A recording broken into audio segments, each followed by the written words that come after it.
यह Sanchi railway station जो मध्य प्रदेश में भारत में भोपाल और बीना जंक्शन के बीच में सांची रेलवे स्टेशन है तथा नगर भी बसा हुआ है यहाँ। और यहाँ पर गौतम बुद्ध से संबंधित स्तूप बना हुआ है, तो उसी का हम दृश्य कराएंगे आपके लिए। चलो साथ में चलते हैं। ये रास्ते में शेरों जैसी आकृति हमें देखने को मिली है। रास्ता बहुत चौड़ा है। यहाँ पर सम्राट अशोक के जैसे शिलालेखों से संबंधित या जैसे प्राचीन समय के वैसे आकार के कुछ नक्काशी तुम्हें देखने को मिल जाएगी।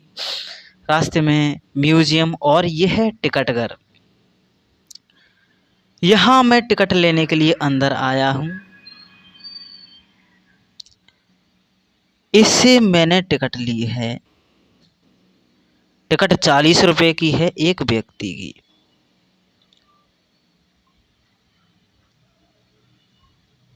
इस पे QR कोड भी दिया हुआ है।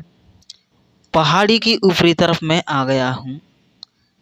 ये रेलवे स्टेशन से 15 मिनट के रास्ते पर सांची का स्तूप मौजूद है। यहाँ देखने के लिए लोग दूर दूर से आते हैं और इसे देखने के लिए ये प्राचीन रास्ता है जो कच्चा रास्ता है। इस रास्ते में अभी कोई बदलाव नहीं है, पुराने समय का ही है ये रास्ता। सड़क का मार्ग अलग है और इससे यहाँ साधन जाते हैं जैसे जीप, बस, पिकनिक वाले यात्री। ये सांची का नज़ारा है जो नगर बसा हुआ है पास में।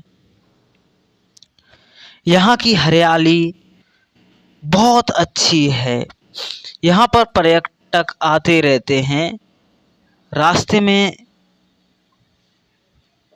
तुम्हें कुछ पर्यटक मिलेंगे और ये यहाँ का माहौल है। यहाँ पार्किंग के लिए भी व्यवस्था की गई है।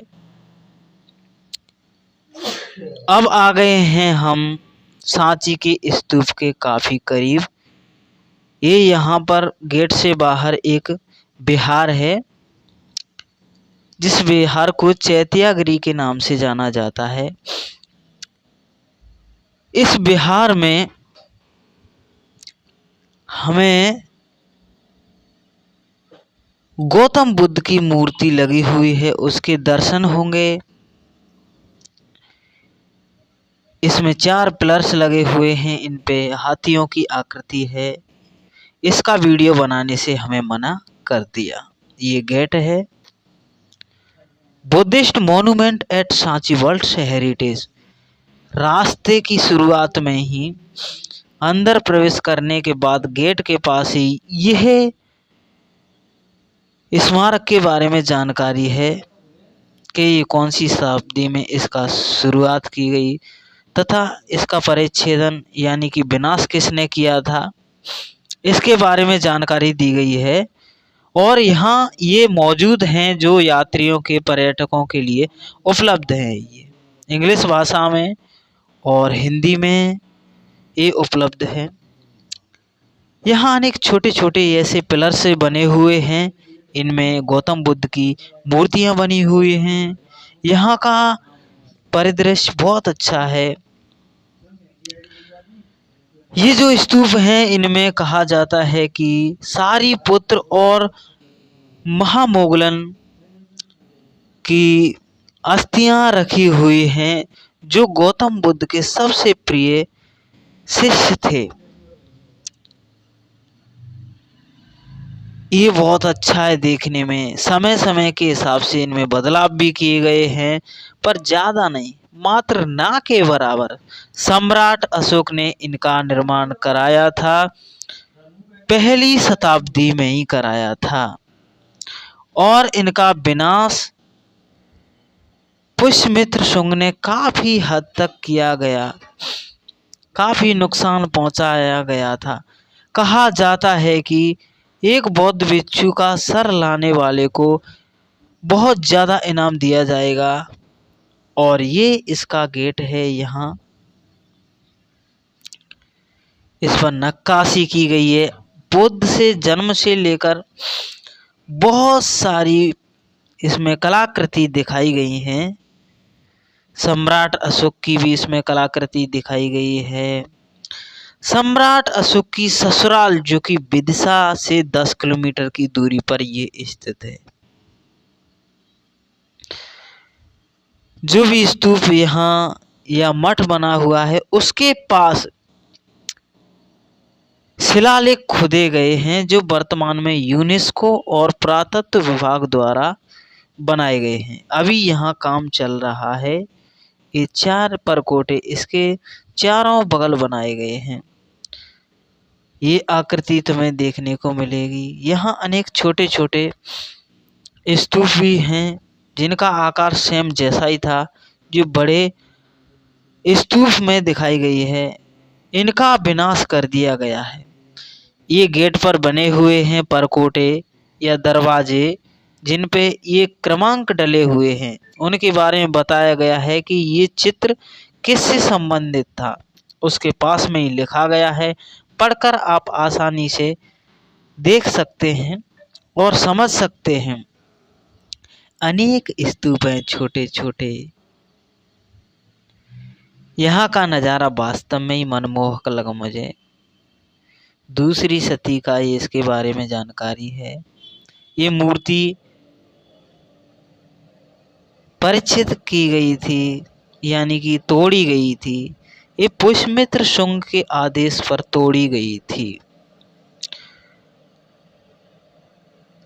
ये है इसका मेन दरवाजा जिसमें जो चित्र बताए गए हैं शुरू से लेकर ये इसका एंड तक हमने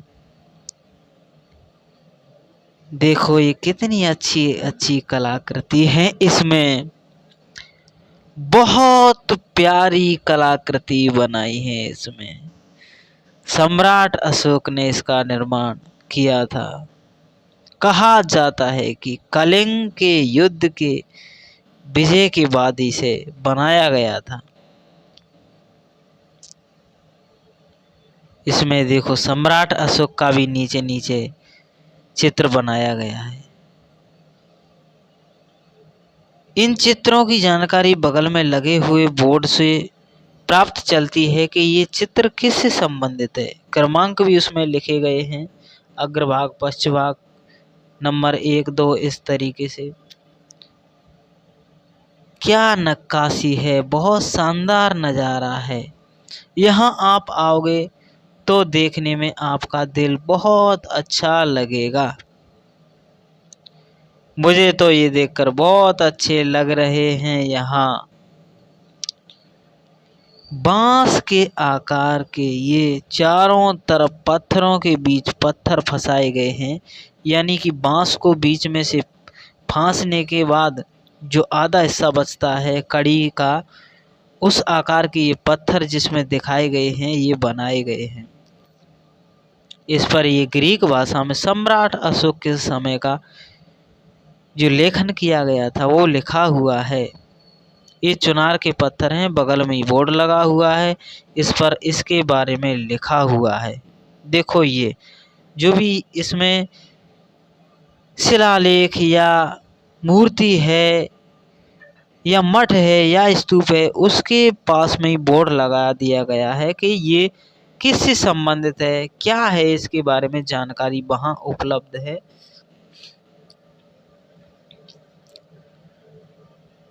अनेक स्तूप यहाँ है। इसके बारे में अब मैं जानकारी दे रहा हूँ कि इसका निर्माण किसने कराया, क्या है, सारा पुलिंदा मैं आपके सामने अब खोल रहा हूँ। सांची का स्तूप भोपाल जंक्शन और बीना जंक्शन के बीच में सांची रेलवे स्टेशन मौजूद है। सांची रेलवे स्टेशन से यहाँ का 15 मिनट का रास्ता है। सांची के स्तूप का चित्र 200 रुपये के नोट पर छापा गया है। बस द्वारा यहाँ जाने के लिए भोपाल और विदिशा रायसेन से आप आसानी से पहुँच सकते हैं। सांची का स्तूप सम्राट अशोक ने बनवाया था। सांची में कुल कितने स्तूप हैं तो 36 यहाँ मठ हैं, 18 छोटे स्तूप हैं, 3 बड़े स्तूप हैं। सांची के स्तूप में किसकी अस्थियां रखी हुई हैं? इनमें बुद्ध के प्रधान शिष्य सारिपुत्र और महामोगलन की अस्थियां रखी हुई हैं। सांची के स्तूप की खोज किसके द्वारा की गई थी? 1818 में जनरल टेलर और जनरल कनिंघम के द्वारा इसकी खोज की गई थी। सांची क्यों प्रसिद्ध है? सांची का स्तूप जो अशोक द्वारा बनवाया गया है ये बुद्ध से संबंधित है, इसलिए ये प्रसिद्ध है। सांची के स्तूप के बारे में बौद्ध पर्यटन, विदेशी सैलानियों का आवागमन, इसलिए ये प्रसिद्ध है तथा नोटों पर छपने लगा है। बौद्ध धर्म से संबंधित है। जानकारी के लिए बता दूं कि बुद्ध कोई धर्म नहीं है, एक जागरूक विचारधारा है। सांची भारत के मध्य प्रदेश में जिला रायसेन में विदिशा नगर और सलामतपुर के पास में स्थित है। सांची के लिए दूर दूर से सैलानियां आते रहते हैं। ज़्यादा तरीके से श्रीलंका, थाईलैंड और म्यांमार यहाँ के लिए आते हैं।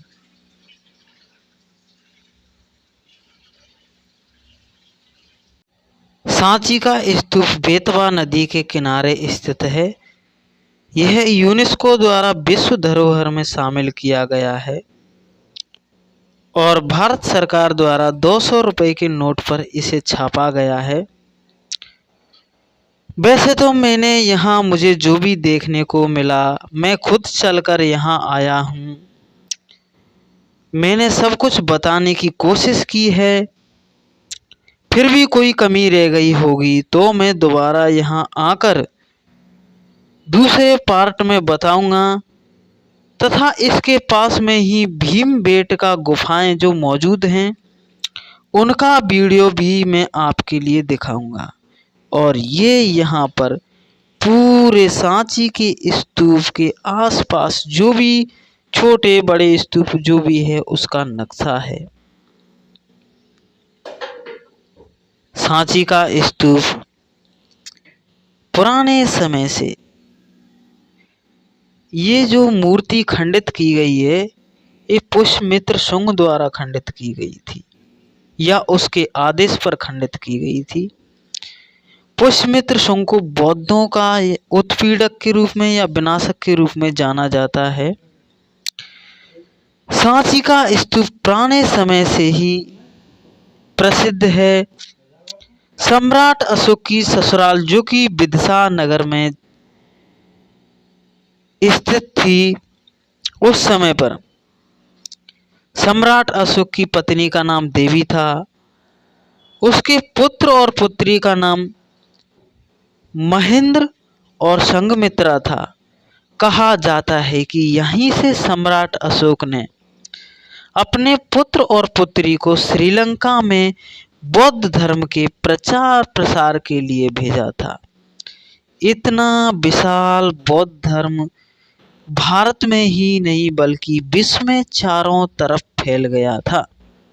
सम्राट अशोक के समय ये बहुत दूर दूर तक, आपने सुना होगा कि चीनी यात्री फाहियान भी यहाँ आया था तथा इसके अलावा अनेक यात्री यहाँ आए थे बौद्ध से संबंधित अनेक जानकारी एकत्रित करने और उनके बारे में शिक्षा ग्रहण करने आए थे।